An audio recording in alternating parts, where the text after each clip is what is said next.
While most Americans like the idea of drug testing for welfare recipients, they love the idea of drug testing for members of Congress. According to a new HuffPost YouGov poll, 64% of Americans favor requiring welfare recipients to submit to random drug testing, a measure pushed by Republican lawmakers in recent years, while 18% oppose it. But an even stronger majority said they're in favor of random drug testing for members of Congress by a 78% to 7% margin. 62% said they were strongly in favor of drug testing for congressional lawmakers, compared to only 51% who said the same for welfare recipients. The House of Representatives passed legislation this year that would allow states to require food stamp recipients to pee in cups to prove they're not on drugs. In 2012, Republicans pushed for drug testing of people seeking unemployment insurance benefits when they lose their jobs. At the state level, GOP lawmakers across the country have sought drug testing for an array of safety net programs. Americans consider drug testing to be a no-brainer under a variety of circumstances, according to the new survey. 72% said they support random drug testing for members of the military, and 87% support it for airline pilots. 71% said they support random drug testing for professional athletes. Bill Clinton says, "I never denied smoking marijuana," from Time.com. In an interview with Fusion TV's Jorge Ramos on Tuesday, Clinton said he never denied smoking marijuana.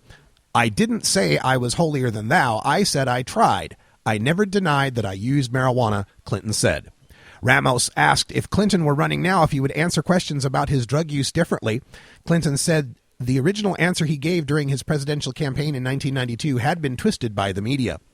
Clinton famously claimed he didn't inhale when smoking weed during his Rhodes Scholar years. Quote, "When I was in England, I experimented with marijuana a time or two and didn't like it," Clinton said. "I didn't inhale, and I didn't try it again." Looking back now, Clinton says, quote, "I told the truth. I thought it was funny. And the only journalist who was there said, I told the truth," end quote. "When you start selling pot to kids, that's just not okay," from K2.com. 10 pounds of pot, $18,000, and a gun. That's what West Lynn police seized in a bust involving several West Lynn high school students after a 6-week-long drug trafficking investigation. Investigators arrested 3 men who say they supplied pot or were involved in supplying it to current or former West Lynn high school students. West Lynn detective Mike Francis said that most of the marijuana police seized was to be distributed through a, quote, "network of dealers from all grade levels," end quote. Police arrested 51-year-old Francesco Zorich, 20-year-old Nick Jocelyn, and 21-year-old Connor Krug last month. All 3 men live in West Lynn. Investigators said Zorich hired West Lynn high school students to take care of his marijuana grow. Police say he also paid for their services with pot. High Court hears medical marijuana case from the Miami Herald. Tallahassee's political establishment has repeatedly blocked legislative votes on medical marijuana and will ask the Florida Supreme Court Thursday to follow suit and keep the issue away from state voters in 2014. Led by Florida Attorney General Pam Bondi, opponents have raised a host of objections to the proposed state constitutional amendment, which they say could lead to de facto unfettered marijuana legalization under the guise of compassionate medicine. For the past 3 years, Florida medical marijuana bills have died in the Florida legislature, where leaders wouldn't even schedule a vote. However, medical marijuana enjoys bipartisan support and garnered 82% approval in a recent poll. During oral arguments Thursday, the state Supreme Court justices will focus on whether the proposed amendment limits itself to one subject, is clear, and whether its ballot title or 75-word ballot summary are misleading. The ballot summary's language has drawn the most criticism. It says medical marijuana would be reserved for those who suffer from debilitating diseases, but the language is open to wide interpretation, said Bondi's court briefs. Jamaican scientist launches medical marijuana firm, from the Washington Post. A prominent Jamaican scientist and entrepreneur is launching a company that aims to capitalize on the growing international market for marijuana. He's calling the venture Medicanja.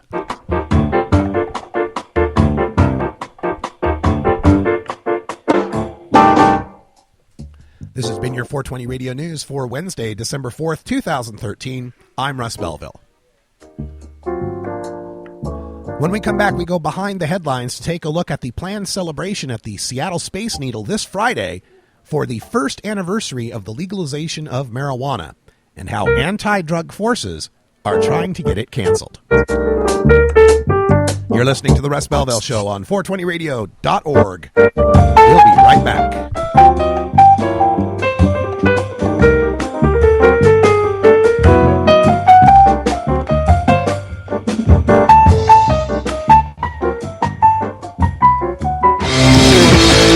When you are starting up a medical cannabis business, you don't just want any attorney.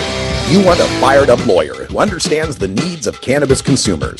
The Law Office of Lauren Vasquez is your fired-up lawyer for the cannabis industry. Lauren Vasquez knows the details of California marijuana law from both a personal and professional angle. Lauren Vasquez rose from the ranks of college normal activists to become one of the Bay Area's best marijuana lawyers.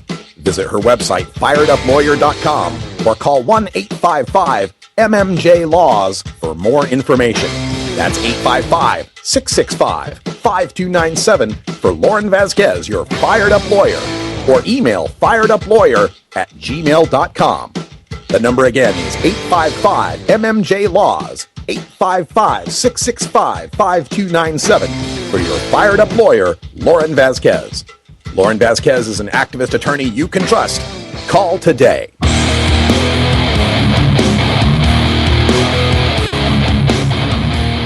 You know Herb Thrasher from the Herb Thrasher Flower Hour. Now get ready for Herb Age Designs for the proud cannabis consumer. Herb Age Designs, lifestyle gear for the 420 friendly. Herb Age Designs, home of the famous lighter leash. Herb Age Designs. Get your Herb Age t-shirts and hoodies and show your pride. Herb Age Designs. We've got Frisbee golf discs and durable hemp gear. Herb Age Designs. We've got shot glasses, drinking glasses, coffee mugs, and beer cozies. Check us out on Facebook and online at herbagedesigns.com. And follow Herb Age and Herb Thrasher on Twitter. We'll see you at this year's Hemp Fest. Crank it up.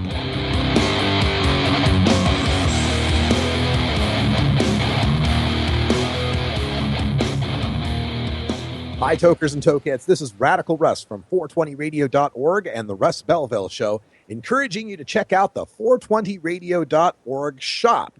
All the items in the 420 Radio shop help pay the bills here at 420 Radio, and they look great as well. You can get Russ Belville Show pins, 420 Radio pins, stickers, posters, and more, including downloadable products that also include my PowerPoint presentations and the acclaimed 420 Radio drug test for Excel. All that and more, plus discounts if you're a VIP member of 420radio.org. It's the 420 Radio.org shop helping to support listener-supported cannabis community radio right here at 420radio.org. Thanks for your support. Buy something today. All right, welcome back, everybody. Time for us to go behind the headlines, and we're talking about the celebration that's planned for this Friday at the Seattle Center, the Space Needle in Seattle, Washington, where Ben Livingston, an activist in the greater Pacific Northwest, has gotten himself a permit for this, and this is his. I'll just read to you from his writing. From his post on The Stranger, which is anti-drug activists tried to shut down pot party. 3 weeks ago, I reported that the Seattle Center had issued its first ever permit for a pot party, which takes place on December 6th, inside a big tent at the foot of the Space Needle. The story went viral. Jimmy Fallon even joked about it on his TV show, suggesting several stoner Christmas carols we could sing. But some people find no humor in the pot party.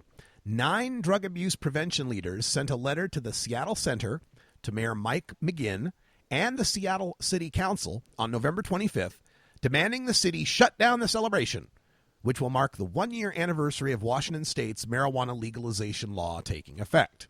They wrote, quote, "Not only will this public event be in violation of state law, Seattle Center is a poor location for the party, considering it takes place during Winterfest, a family-friendly event," end quote. The group includes Richard Catalano, the director of a University of Washington research center that will advise the state on drug prevention grants generated by revenue from pot taxes. They argue that state law bans smoking in public places. Initiative 502 bans pot use on public property, and pot-tolerant parties should be 1,000 feet from schools and parks. Well, the smoking ban actually applies to buildings, not outdoor smoking areas.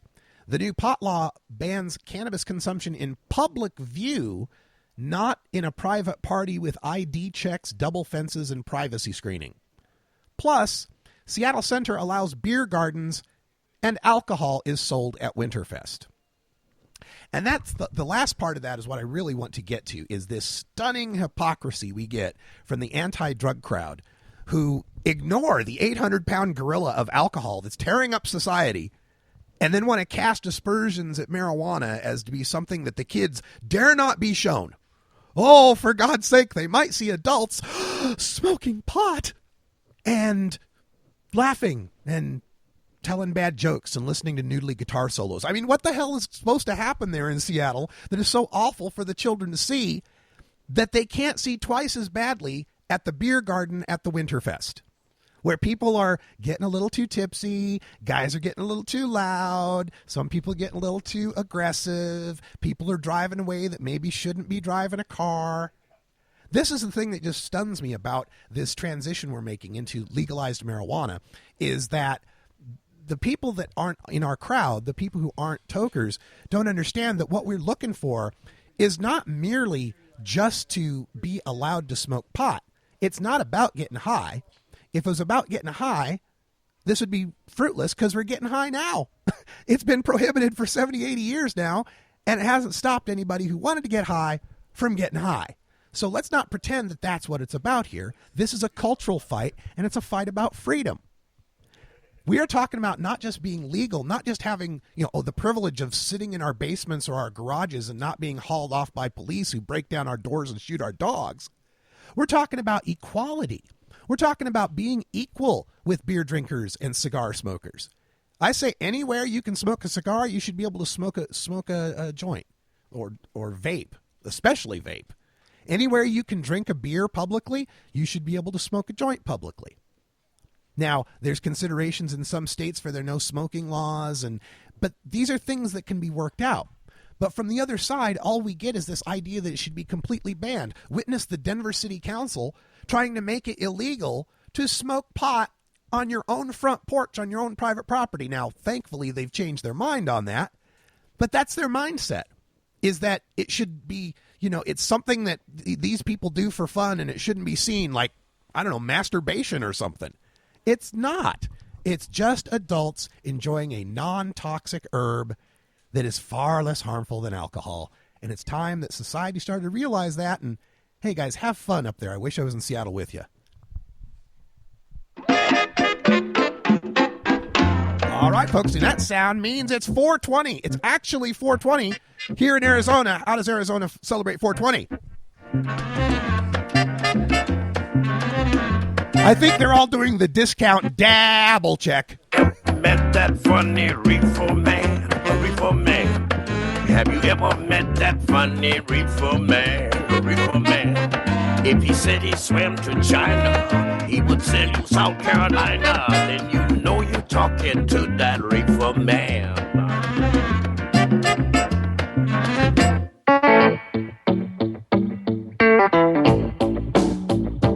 I'm a reefer smoking man. Wood Pipe Smoke Shop and Speakeasy is your source for cannabis community gear in southern Wisconsin.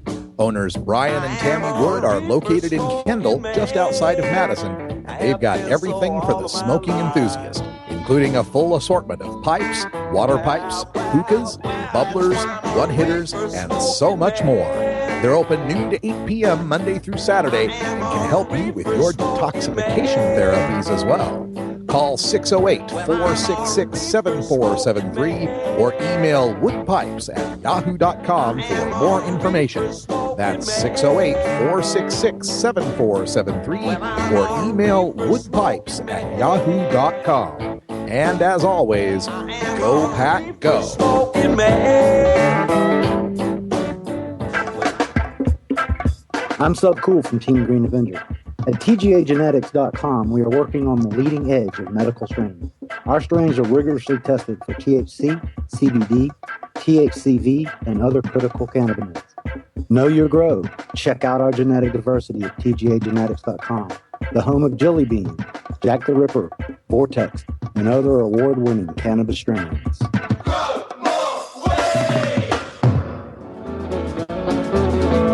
almost busted in Laredo, but for reasons that I'd rather not disclose. I smoke pot, and I like it a lot. Hi, this is Willie Nelson. I learned a long time ago that marijuana is a lot safer to use than alcohol. There's absolutely nothing wrong with the responsible use of marijuana by adults. It's time we stopped arresting and started respecting responsible marijuana smokers in America. And to learn what you can do to help, please contact NORML at www.norml.org or call toll-free at 888-67-NORMAL. The show was long and we were just sitting there, and we'd come to play and not just for the ride.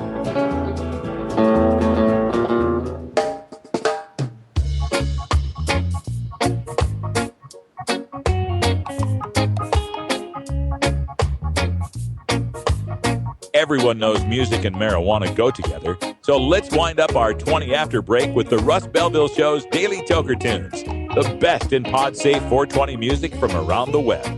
Today is Irie Wednesday, featuring reggae, ska, and other world music genres.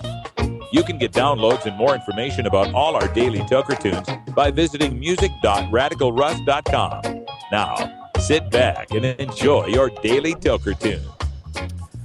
All right, welcome back, everybody. It's about 23 after the hour here. Time for our Irie Wednesday Daily Toker Tunes. And I don't know if I'm having a Skype issue again, but we have no call in from Gordon. Not his fault. I'm on the road, and I'm so sorry this keeps happening on Wednesdays, but here we are.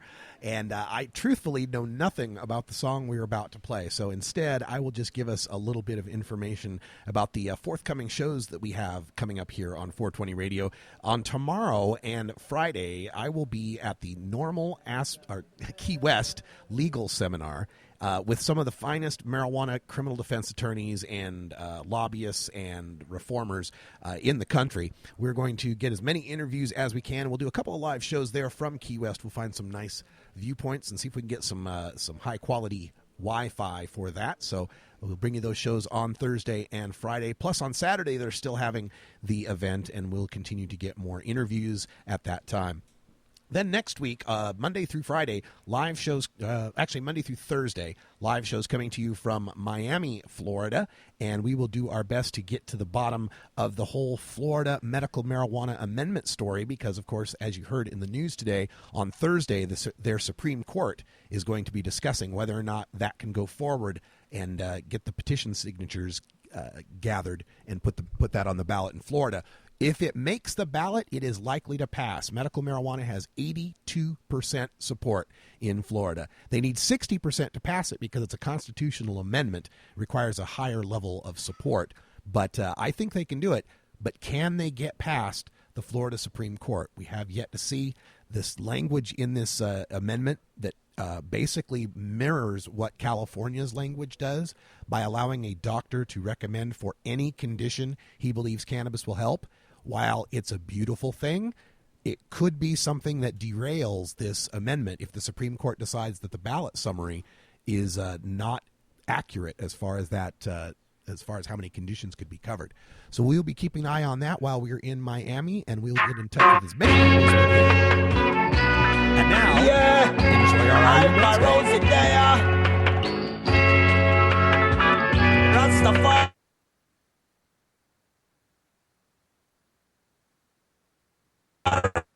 Anthem, oh yeah, I praise King Selassie, and endorse the ghetto youth, they make them well bright. Africa shall rise, and some people will get one spinning around with me again. King Selassie, endorse the ghetto youth, they make them well bright. Jerusalem shall rise. You know, see the judge of people I get wise. Oh, the game up and down just like a yo-yo. Me smoke me sense me, I'm full jai the show. Babylon speed up, so me have to move slow. Them say me lack a knowledge, but me lack them with the flow. Them teach me to say yes, and me still a say no. Them tell me fi stop, and me still go. Them tell me fi cut, and me still grow. The Rastafari say so. Me a praise King Selassie, and endorse the ghetto youth, them make them well bright. Africa shall rise. You know, see some poor people I get wise. You know, no ramp with me again. King Selassie, endorse the ghetto youth, them make them well bright. Jerusalem shall rise. You know, see the judge of people I get wise. Wow, the road to Zion rocky, but we still a walk. We move out of Babylon, them still attack. We keep the fire burning on them. Shut it off, so back it off now. Judgment time now. Emperor Selassie, I rule the earth. I and I bright from birth. No anchor for me wrist, no blood for me shirt. Babylon, me heart still a hurt. So me praise King Selassie, and endorse the ghetto youth, them make them well bright. Africa shall rise. You know, see some poor people I get wise. You know, no ramp with me again. King Selassie, endorse the ghetto youth, them make them well bright. Jamaica shall rise. You know, see the judge of people I get wise. Whoa, them drop down them soul, me not drop down me faith. Babylon Christ, better sit down and wait. Got me well settled and me just keep it straight. You reach little bit too late. Go on and praise King Selassie, and endorse the ghetto youth, them make them well bright. Africa shall rise. You know, see the poor people I get wise. You know, no ramp with me again. King Selassie, endorse the ghetto youth, them make them well bright. Jerusalem shall rise. You know, see the judge of people I get wise. Wow. Give thanks and praise to the Most High.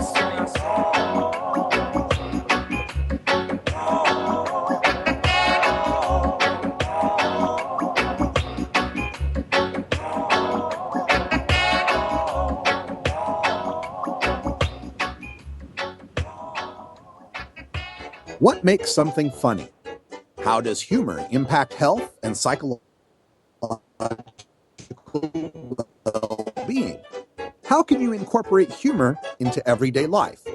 A concise, reader-friendly introduction to an important but often underappreciated topic in modern psychology, Humor 101 explains the role of comedy, jokes, and wit in the sciences and discusses why they are so important to understand.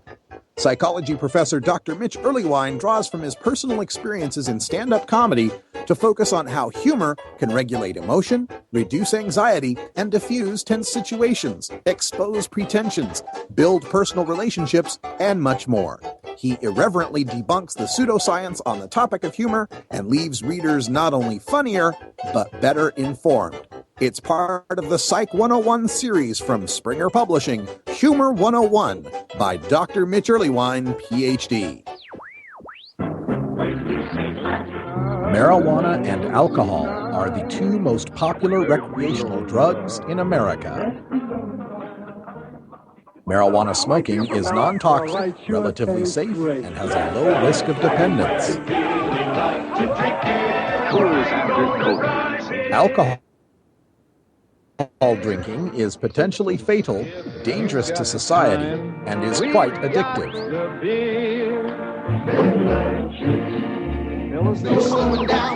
Marijuana is safer, so why are we driving people to drink? That's the question of the new book, Marijuana is Safer, So Why Are We Driving People to Drink? By Paul Armentano, Mason Tvert, and Steve Fox. Visit Amazon.com or ChelseaGreen.com today to order your copy of Marijuana is Safer, or visit marijuanaissafer.com. 420radio.org presents Cannabis Network Radio, featuring David Kowalski from Tampa, Florida, every Wednesday at noon Pacific, with replays 5 a.m. and 11 p.m. on Thursdays and Sunday at 4 p.m. Pacific Time, right here on 420radio.org.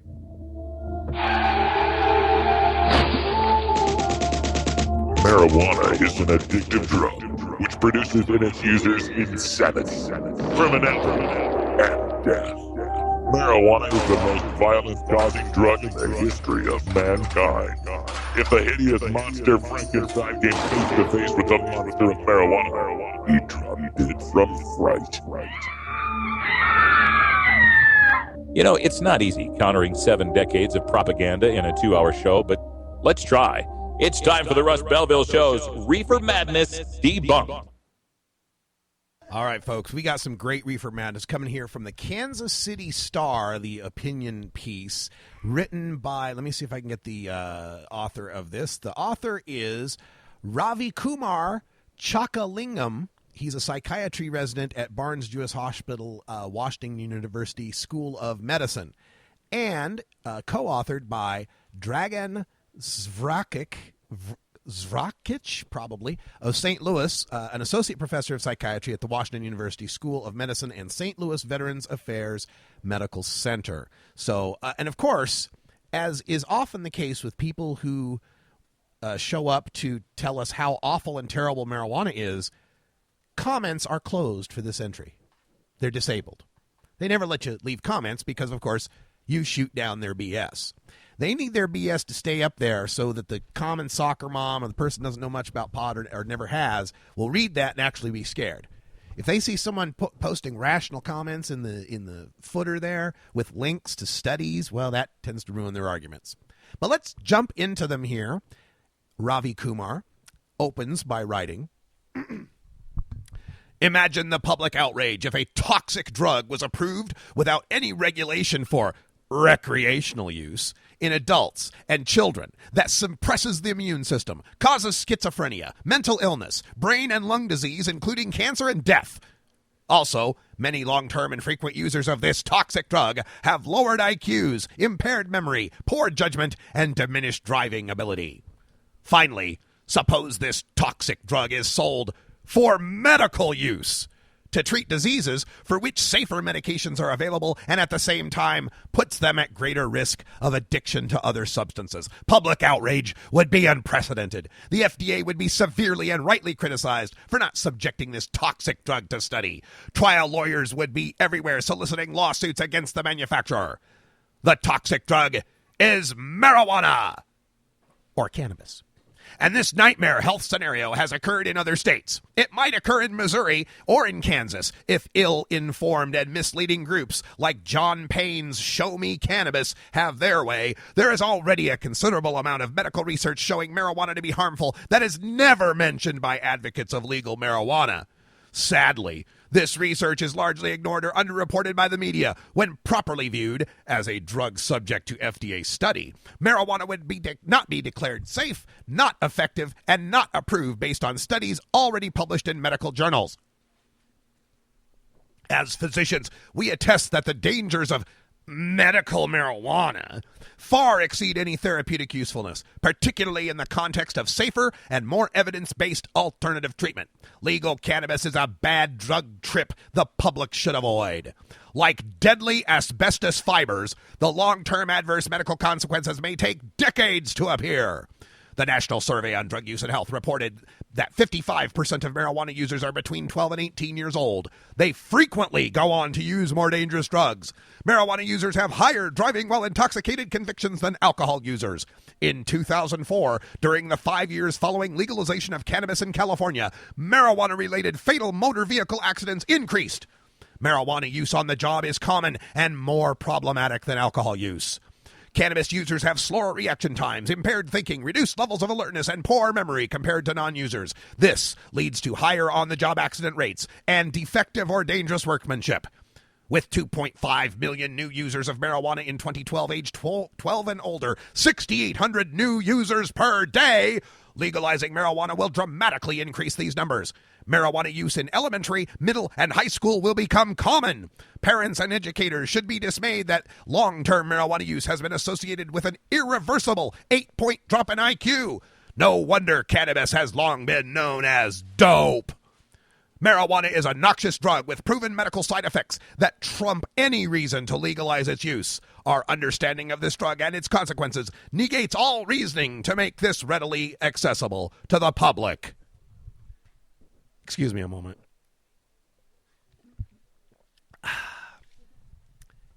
All right, Ravi Kumar. Ironic, the guy's got Kumar in his name, huh? But anyway, Ravi Kumar. And checking out the folks in the live chat room, no, this is not off the onion. Somebody in the chat room was like, really? This isn't off the Onion. No, this was in a major metropolitan op-ed news section. So let me just run down the list of everything that's wrong with this from top to bottom. We'll see how far we can get before the music starts. Imagine the public outrage of a toxic drug. Wrong. Sorry. Toxic is an adjective that means something that is poisonous, something that has the possibility of killing you. Aspirin is a toxic substance. You take too many aspirin, you will die. But marijuana, the only way it has directly killed anyone is when a guy had 150 pounds of it behind his back seat and slammed into a front-end collision, and it slammed through the seat and crushed him against the steering wheel. That's about the only way marijuana's ever killed anyone. It is not toxic to healthy cells and organs. In fact, it's good for healthy cells and organs, but we'll get to that. What else do we got here? Suppresses the immune system. Yes, this explains why Dennis Perrone and the Buyers Clubs in the early 90s and Brownie Mary were getting all that medical marijuana to the AIDS patients because it would hurt their immune system. Are you insane? People that write stuff like this, I just want to I really would like to take them by the hand and introduce them to some of the people I've met. Introduce them to some of the AIDS patients who have lived much longer and more productive and fruitful lives thanks to medical marijuana. And just, could you repeat what you said to my friend here? Could you just tell him to his face that it didn't work for him? What else we got here? Causes schizophrenia. Causes schizophrenia. Now, this is the one, we talk about this all the time. You go back to British medical records. They dig to their medical hospitals going back to the 1900s. They've got records you can check for over 100 years. And you can track how many people are admitted for psychoses and schizophrenia and such. And that number back in the 1900s was like 1.1, 1.2%. And now, in the 21st century, it's like 1.1, 1.2%. And when you look back in the 60s and 70s when marijuana use was really popular, schizophrenia was about 1.1, 1.2%. And then you look in the 80s and 90s when it went down, cannabis wasn't as popular, and the schizophrenia rates were about 1.1, 1.2%. Now, there are some data out there that show that for someone who's got schizophrenia or it's latent in them, it might bring it out sooner. But how can you guard against that? If you know you've got a history of mental illnesses, if you know you've had symptoms of schizophrenia, talk to a mental health professional, and maybe you're one of the people who shouldn't smoke pot. But just because some people have peanut allergies doesn't mean we prohibit Snickers, right? Some people will die if they eat a peanut, but that doesn't mean adults and kids can't have Snickers. What else we got here? Mental illness. I kind of just talked about that. Brain and lung disease, including cancer and death. Let me explain something to you. Dr. Donald Tashkin was a pulmonologist, lung researcher, working at the University of California, Los Angeles. Got a big grant from the National Institutes on Drug Abuse. And one of the ways you get these big grants is to find out how awful marijuana is. They don't like to give money out if you prove how good marijuana is. But if you're going to try to find something bad about it, they'll give you a lot of dough. So Dr. Tashkin, a well-respected researcher, went to NIDA, got himself a buttload of money to find out the link between marijuana and lung cancer. His hypothesis was, hey, it's burning vegetable matter. Smoke is bad. It's got tars and carcinogens. Probably going to cause cancer. He did a cross-sectional study. He did the longest, broadest, deepest study ever done on marijuana users who are people who didn't smoke anything, people who smoke only pot, people who smoke only tobacco, and people who smoke both pot and tobacco. And what he found is that if you smoked tobacco, you had a much greater risk for lung cancer. Duh, we all know that. If you smoked pot and tobacco, you had a lesser risk than the tobacco smokers, but a greater risk than people that didn't smoke at all. People who didn't smoke at all, of course, are your baseline. Those are the people that, some people are going to get lung cancer no matter what. Doesn't matter what they do. That cancer sucks and it comes on to sometimes, right? But that would be your baseline. Someone who's never smoked. People who smoke pot only came in less than that. People who smoked pot only had lesser risk for head, neck, and lung cancer. And let's talk, that's a 30-year study, folks. Washington Post, 2006, Tashkin, Google it. And death, right, death. We've already talked about the death part. Cannabis doesn't kill people, Ravi Kumar. Ravi Kumar also said that long-term and frequent users of the toxic drug have lowered IQs, impaired memory, poor judgment, and diminished driving ability. Let me tackle the first two. These folks here at the Lax Lounge saw me come in with bags off the plane, set up a somewhat complex system, get it all worked up, put together 5 news stories, 1 commentary story, a rant, and a reefer madness. And I'm currently operating this stuff and remotely operating a studio back in Portland, Oregon. God, what a great show I'd have if I didn't have such lowered IQ and impaired memory. Jesus. It's like, gosh, how many gold medals would Michael Phelps have won if he didn't smoke pot? All right. Okay, let me back up. I'm not saying I'm the Michael Phelps of radio or anything. That's a little heady, isn't it? Anyway, heading back here. He says, suppose this drug is sold for medical use to treat diseases for which safer medications are available and at the same time put them at greater risk of addiction to other substances. Well, this is that old idea that you don't need medical marijuana. We've got Marinol. We got a Marinol pill. So, if you've got cancer and you just went through chemotherapy and you're hella sick and you're puking and dry heaving, take this pill and swallow it. Keep it down for about 30 to 40 minutes for the time it'll take to digest. And then if that made your puking and dry heaving go away, great. If it didn't, if that wasn't enough, well, then we'll give you another pill. And then you can wait, again, the 30 to 40 minutes without puking it up again while you're hella sick, nauseous from chemo. That's the safe alternative that we have. That's what he says is the safer alternative for the cancer patient than the bong hit that makes them stop puking now. Immediately. Oh, so much reefer madness, so little time. Folks, we're going to take a break. When we come back, we'll have time for the radical rant. I'm going to tell you about the 5 activists who are like brickweed. Stick around.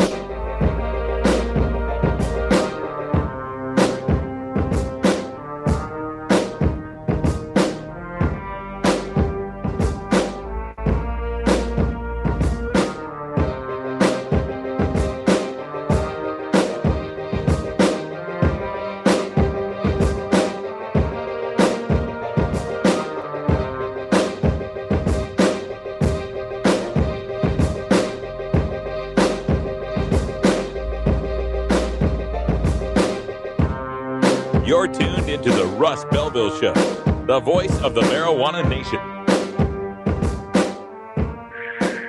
Ever wonder how often to change your bong water? The most effective method for baking pot brownies? The best destinations for a ganja getaway? How to hide herb in your car? Whether to grow your own? How precisely to legalize it? Or how something as wonderful as marijuana ever got to be illegal in the first place? Finally, you can find all these answers and much more in the official High Times Pot Smoker's Handbook, featuring 420 things to do when you're stoned. Since 1974, High Times magazine has covered marijuana in all its aspects and wonders, from cultivation to legalization to the herb's enduring and exalted place in popular culture. Packed with inside information, the official High Times Pot Smoker's Handbook wove all of this collected wisdom together into a single indispensable ganja guide, including an entertaining look at marijuana's history, profiles of herb-friendly travel destinations and festivals, favorite potluck recipes from the High Times staff, smoking skills, advocacy and activism, essential marijuana movies and songs, profiles of famous cannabis strains, comprehensive growing information, celebrity endorsements, and much more. Here we go. One big push. Big push. And congratulations. It's a teenager.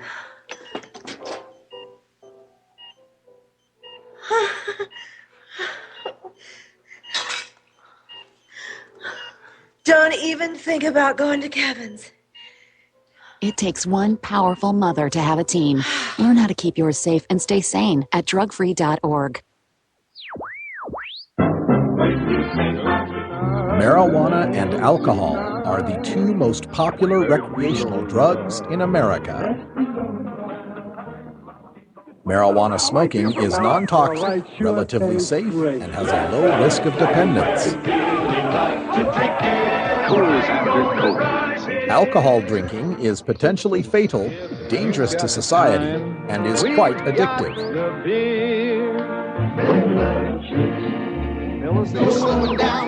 Marijuana is safer, so why are we driving people to drink?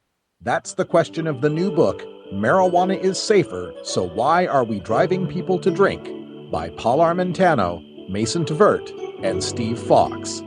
Visit Amazon.com or ChelseaGreen.com today to order your copy of Marijuana is Safer, or visit MarijuanaIsSafer.com.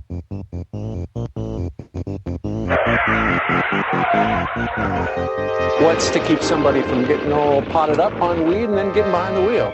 The Russ Belville Show reminds you to never smoke and drive impaired. Hang out for a while. Share.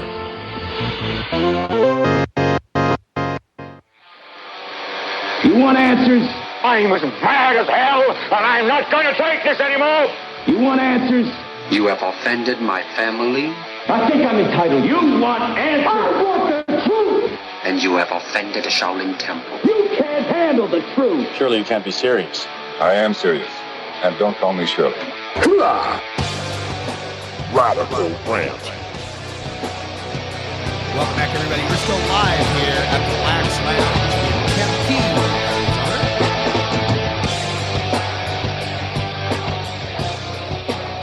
Let that music die off because I know the Skype likes to fight over that signal. But welcome back. It's time for the Radical Rant. And today we're going to talk about a piece that I wrote. I'm going to read it to you, and then we'll talk a little bit about it because the comments have been pretty provocative on this. And it's funny to me because I write every day. I'm always writing 2 or 3 articles a day that go to various places. And it's funny to me the things that people react to versus the things they won't react to. And as I wrote this article, I tried to write it generically. Now, I'm not trying to take anyone down by name, but I think some people thought I was. So anyway, let me read it to you first, and then we'll talk about it. It's called The 5 Marijuana Activists Who Are Like Brickweed. It's out on the Weed blog. As the fight to regain our marijuana freedom heats up across the country, more people will jump on the legalization bandwagon. People who were just pot growers, dealers, and smokers the day before suddenly claim to be marijuana activists, now that the term carries less social stigma and more economic clout. But after nearly a decade in true grassroots activism, I've come across 5 types of activists who, like brickweed, should be avoided unless no better buds can be found. Number 1. The herbal huckster. This activist usually comes to the interview or rally with more eyes than a potato. It's not so much about the marijuana legalization as it is the marijuana legalization for them, and specifically the great product they promote, the great dispensary they run, or the great organization they represent.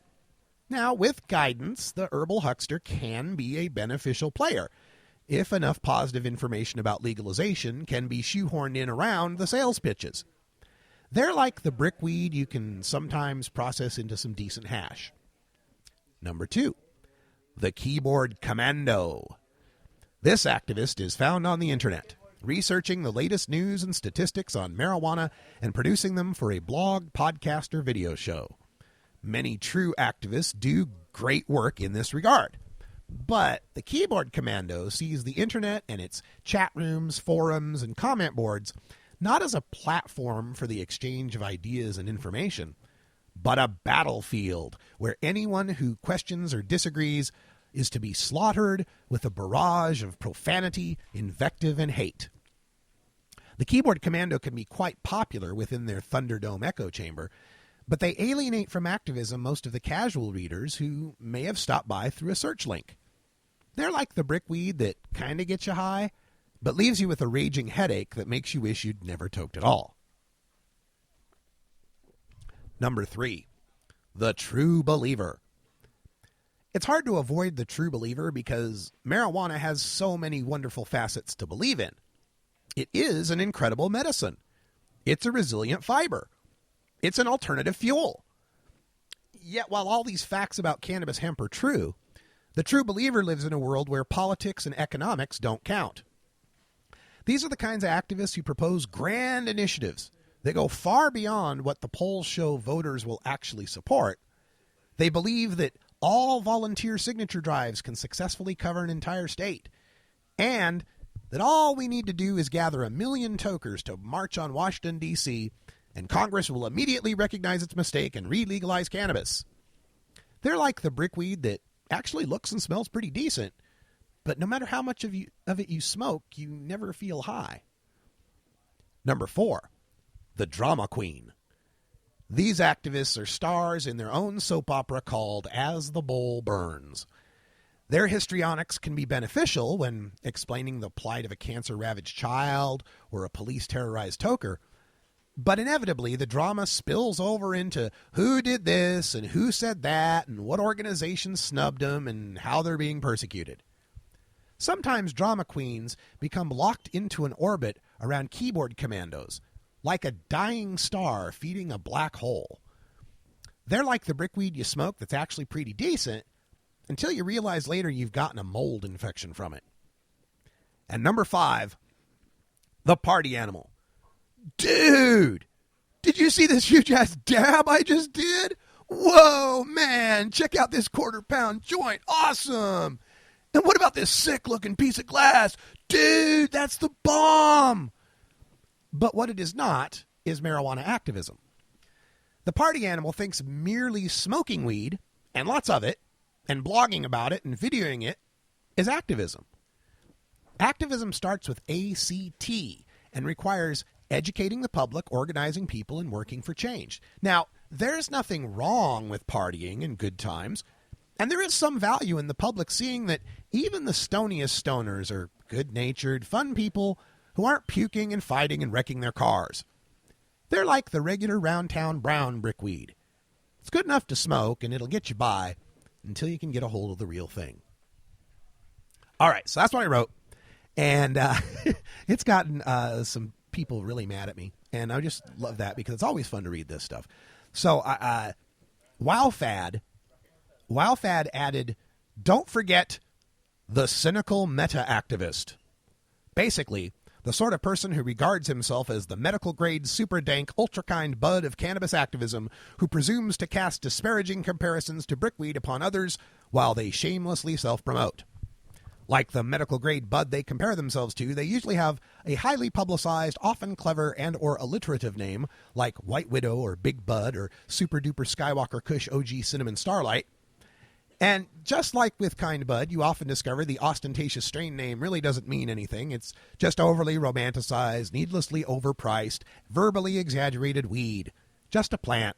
Like any other strain, bricked or not, it is susceptible to mold, pests, and bouts of self-righteousness. And sadly, when you actually experience one of these hype strains, they rarely live up to their grandiose titles. It's usually a good toke, sure, but you're left feeling a little disappointed and perhaps cheated, as you could have achieved the same results with plain old brickweed. Zing. Well, you got me there. Shamelessly self-promoting. What can I say? I have a show called The Russ Belville Show. I just want to know, though, is Jon Stewart shamelessly self-promoting? Is Jimmy Fallon shamelessly self-promoting? Is Wolf Blitzer shamelessly self-promoting? How about, Rachel Maddow? She has a show named after herself. See, that's the thing is, I always find it funny. It's like, I'm a writer and a talk show host. What else should I, how else am I supposed to work if I don't promote what I do? and he responds, well, knock me over with a feather. Radical Russ himself, descending from on high to interact with one of the lowly keyboard commandos. We're all so blessed. Here's a marketing tip for you, free of charge. If you're an internet talk show host and internet writer, you should encourage people to patronize your work by not patronizing them. That is, don't write articles that spit in the face of your core demographic. Honestly, you boxed in virtually every activist I've ever met into 5 snarky little categories exemplifying their shortcomings, not their strengths. Way to raise all boats, oh wise one. 2 thumbs up for perfectly demonstrating the jaded, narrow perspective of self-appointed experts the rest of us are supposed to follow. Frankly, I'll proudly own my keyboard commando label. Seeing how I'm not a self-promoting talk show host or writer, nobody has the slightest idea who I am. Therefore, it is impossible for me to commit the most arrogant of all fallacies, appealing to my own authority. Blah, blah, blah, blah, blah. What else do we got here? Because, Russ, to say the least, you've been an imperfect and underwhelming filter of information. Certainly not one worthy of a radical connotation.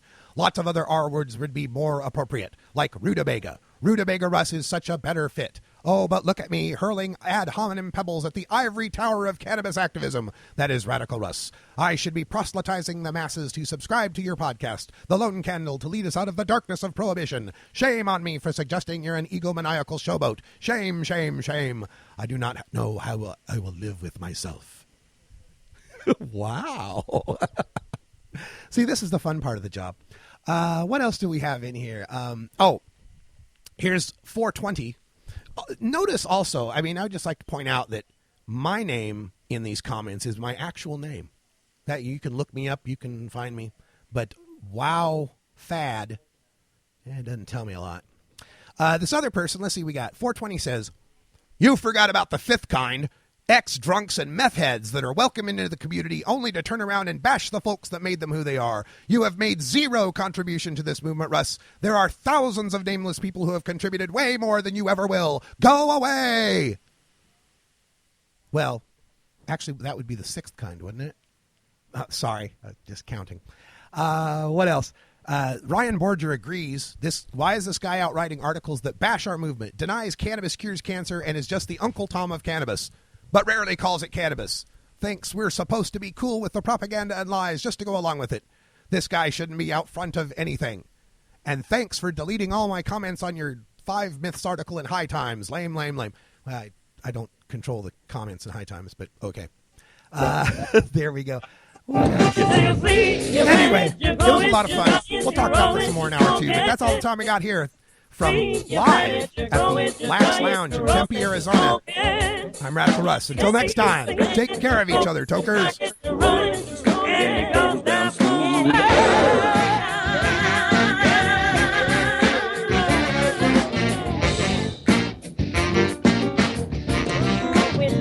We love the earth. So you gotta protect it. The mother earth, you got to respect it.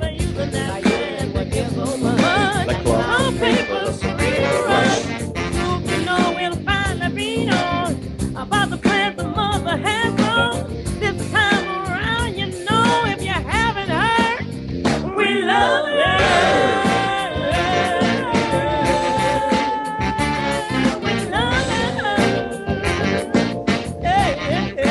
This is the Russ Belville Show.